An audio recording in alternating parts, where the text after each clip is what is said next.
Hay preguntas que inquietan el alma. Preguntas que, al no encontrar una respuesta clara en lo terrenal, nos obligan a mirar hacia lo invisible. Una de ellas resuena con especial fuerza en quienes han sido testigos del sufrimiento causado por otros. ¿Por qué, al morir, incluso las almas que han causado daño, que han actuado con crueldad, que han ignorado el dolor ajeno, parecen ser perdonadas? ¿Por qué no hay un castigo inmediato, un infierno visible, una justicia proporcional al daño infligido? A lo largo de la historia, muchas culturas han intentado responder a este dilema desde sus propias creencias.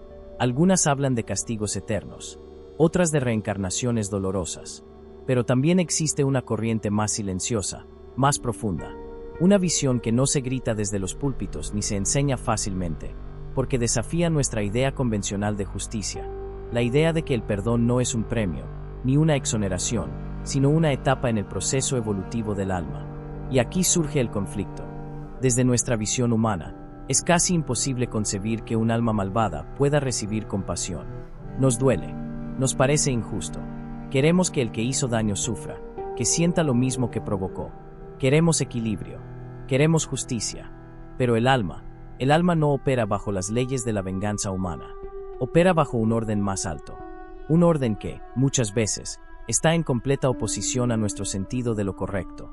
Este video no busca justificar el mal, ni excusar a quienes lastiman, pero sí pretende abrir una puerta a la comprensión espiritual, porque hay algo que pocas personas consideran, que el alma, incluso la más oscura, no es estática, no nace malvada, no se condena para siempre, está en movimiento, está aprendiendo, está, a su modo y a su ritmo, evolucionando. Y en ese camino, el perdón no es una carta de libertad, es una oportunidad para transformarse. Vamos a explorar esta verdad incómoda, pero reveladora. Vamos a mirar más allá del castigo. Vamos a sumergirnos en la pregunta que pocos se atreven a responder. ¿Por qué las almas malas son perdonadas al morir? Porque quizás, solo quizás, lo que llamamos maldad no es el final del camino, sino el inicio de un despertar que solo puede comprenderse más allá de la muerte. Cuando hablamos de almas malas, tendemos a etiquetar a la persona entera por los actos que cometió. Robó, mintió, humilló, destruyó, y entonces decimos, esa alma es mala. Pero desde una mirada espiritual profunda, el alma no es la suma de sus errores. El alma es una conciencia en tránsito, una chispa en proceso de recordar quién es realmente. Y ese proceso no es recto ni limpio. Es complejo, lleno de caídas, retrocesos, e incluso actos que, desde lo humano, resultan imperdonables. Las tradiciones espirituales más antiguas nos hablan de la existencia como una escuela. Cada encarnación, cada vida, representa una lección distinta. A veces se aprende desde el amor, otras veces, desde el dolor, y en no pocos casos, desde la sombra. Hay almas que se pierden profundamente en la materia, que olvidan por completo su origen divino, que se identifican con el ego, con el deseo, con el poder. No son almas condenadas, son almas dormidas. Y como todo ser dormido, pueden despertar, pero a veces necesitan caer muy hondo para comenzar a abrir los ojos. Es difícil de aceptar, sobre todo cuando hemos sido víctimas del daño ajeno. Pero desde lo espiritual, incluso el alma más corrupta sigue teniendo una chispa de luz. No es una excusa, es una realidad que trasciende la moral humana, porque el universo no castiga como lo haría un juez. Enseña, refleja, devuelve, y el alma, tarde o temprano, enfrentará el reflejo de sus actos, no como castigo, sino como parte del camino hacia la comprensión. Imagina a un niño que rompe un jarrón sin saber su valor. ¿Se le castiga eternamente por ello? ¿O se le muestra lo que ha roto, se le enseña el valor de lo perdido y se le da la oportunidad de reparar? Así, también, las almas cometen errores desde su nivel de conciencia. Algunos errores son graves, profundos, marcan generaciones, pero el alma sigue teniendo la posibilidad de reconocer el daño, sentir el peso de sus decisiones y, desde ese punto de conciencia, iniciar un proceso de redención. Esta es la parte que muchos no entienden. El perdón no se concede porque el alma lo merezca, sino porque lo necesita para poder cambiar. Si la condena fuera eterna, la transformación sería imposible. Y el universo, desde su naturaleza creadora, no está interesado en la destrucción. Está interesado en la expansión, en el despertar, en el regreso a casa.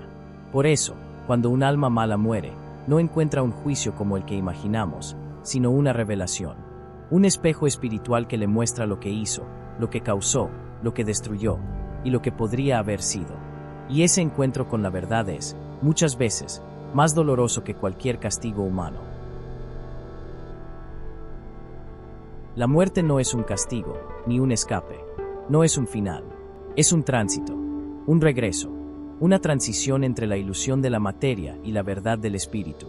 Muchos imaginan que al morir, las almas escapan de las consecuencias de sus actos, que todo se vuelve una niebla sin memoria, un olvido eterno, pero es todo lo contrario.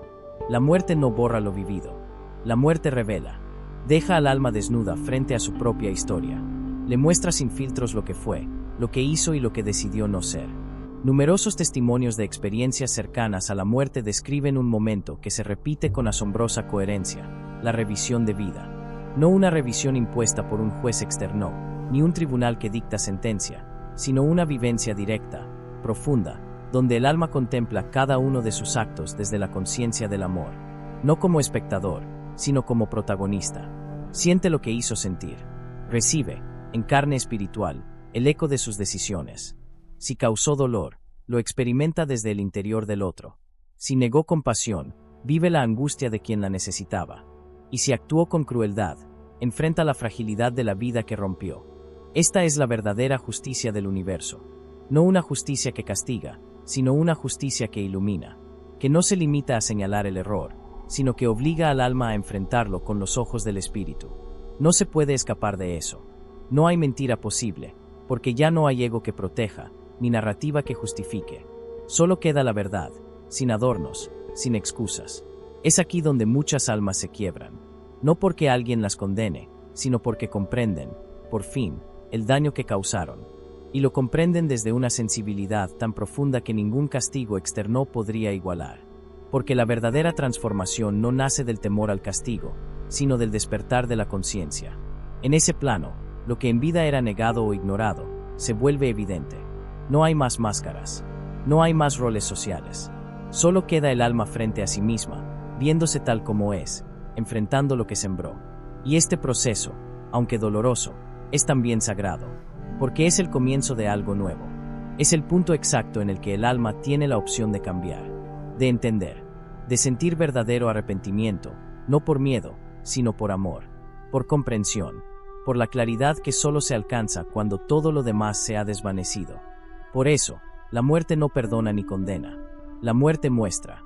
Y lo que se revela no es solo el pasado, es el potencial de lo que el alma puede llegar a ser si decide abrazar su sombra y transitar el camino de regreso a la luz. En el corazón del universo no reina la ley del castigo, reina la ley del equilibrio, del aprendizaje y, sobre todo, la ley del perdón. Pero no del perdón entendido como un simple acto de indulgencia que exonera sin consecuencias, sino del perdón como principio creador, como fuerza que permite al alma reconstruirse tras el colapso de su conciencia. En los planos espirituales más elevados, el perdón no es una recompensa, ni un premio que se otorga a los buenos. Es una necesidad evolutiva, una condición sin la cual ninguna alma, por más caída que esté, podría regresar a su origen. El alma, después de haber vivido la revelación de sus actos tras la muerte, entra en una etapa de profunda confrontación. En este proceso no es abandonada, ni arrojada al olvido. Es acompañada, guiada, porque incluso las almas más oscuras, aquellas que han sembrado dolor y caos, no son rechazadas por la fuente. Al contrario, son precisamente las que más compasión necesitan, no porque se lo hayan ganado, sino porque su transformación solo puede comenzar cuando se les ofrece la oportunidad de redimirse. Desde esta perspectiva, el perdón no es una negación del daño. No se trata de decir "no pasó nada", ni de justificar lo imperdonable. Al contrario, el perdón espiritual exige mirar el dolor de frente, sentirlo, comprenderlo en toda su magnitud. Solo cuando el alma atraviesa esa experiencia de conciencia, puede iniciar el proceso de reparación. Porque el perdón no es olvido, es reconocimiento profundo, es comprensión total, es responsabilidad sin excusas. Y a partir de ahí, la energía que antes destruía puede ser canalizada hacia la sanación. Muchas tradiciones espirituales coinciden en esto, aunque con diferentes palabras. El budismo habla de la purificación del karma. el cristianismo del arrepentimiento verdadero, el sufismo de la transformación del alma inferior en alma luminosa. En todas hay un mismo principio: el alma puede cambiar, y el perdón no es un punto final, es un punto de partida. ¿Es esto justo? Esa es la gran pregunta. Desde la justicia humana, no lo parece, porque aquí estamos acostumbrados a castigar, a excluir, a devolver el golpe. Pero la justicia divina no se basa en la revancha, sino en la restauración, no en el odio, sino en el amor como fuerza alquímica. Para el alma, el perdón no es una absolución automática, es una oportunidad, y esa oportunidad duele, transforma, cuesta, pero también libera. El alma perdonada no queda exenta de responsabilidad. La memoria de sus actos la acompaña, como huella, como cicatriz, como motor de su futura evolución. Y es desde esa memoria que, en futuras existencias o en dimensiones de reparación espiritual, trabajará para equilibrar lo que desequilibró, para sanar lo que rompió, para reconstruir lo que alguna vez destruyó.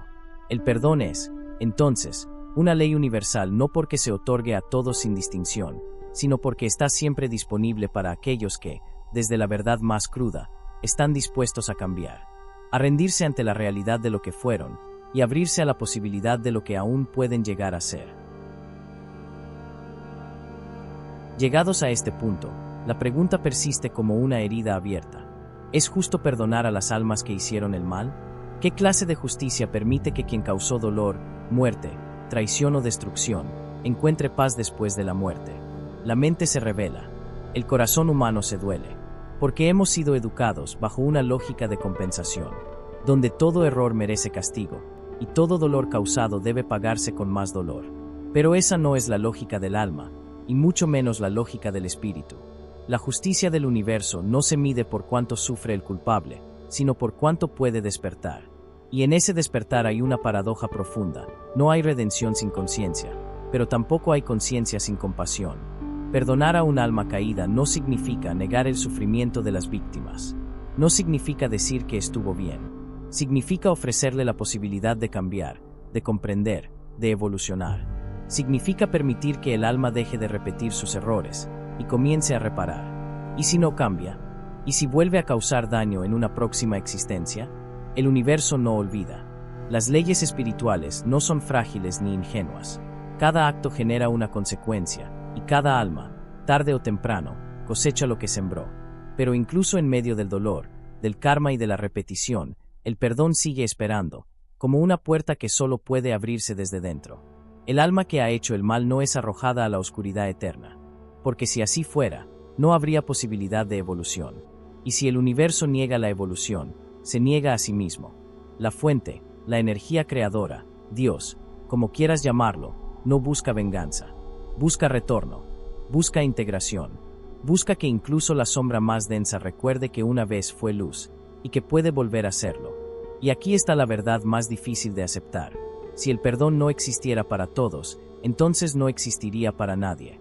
Porque todos, en algún momento de nuestro viaje espiritual, hemos fallado, hemos herido, hemos ignorado el amor. Todos tenemos partes de nuestra historia que quisiéramos no haber vivido. Y si no hubiera perdón para las almas malas, entonces tampoco habría redención para las nuestras. Perdonar no es justificar. Perdonar es trascender. Es comprender que el alma, aunque se pierda, nunca está del todo condenada. Y que el propósito más elevado de la existencia no es castigar lo que fuimos, sino transformar lo que aún podemos llegar a ser. Así que la próxima vez que te preguntes por qué una alma mala fue perdonada al morir, quizás también puedas preguntarte: ¿qué clase de universo quiero creer? ¿Uno que castiga para siempre, o uno que transforma a través del amor, incluso a lo más perdido? Porque si existe un plan divino, quizás no esté basado en la perfección, sino en la posibilidad constante de regresar, de sanar, de volver al hogar. Y ese, tal vez, es el misterio más grande de todos.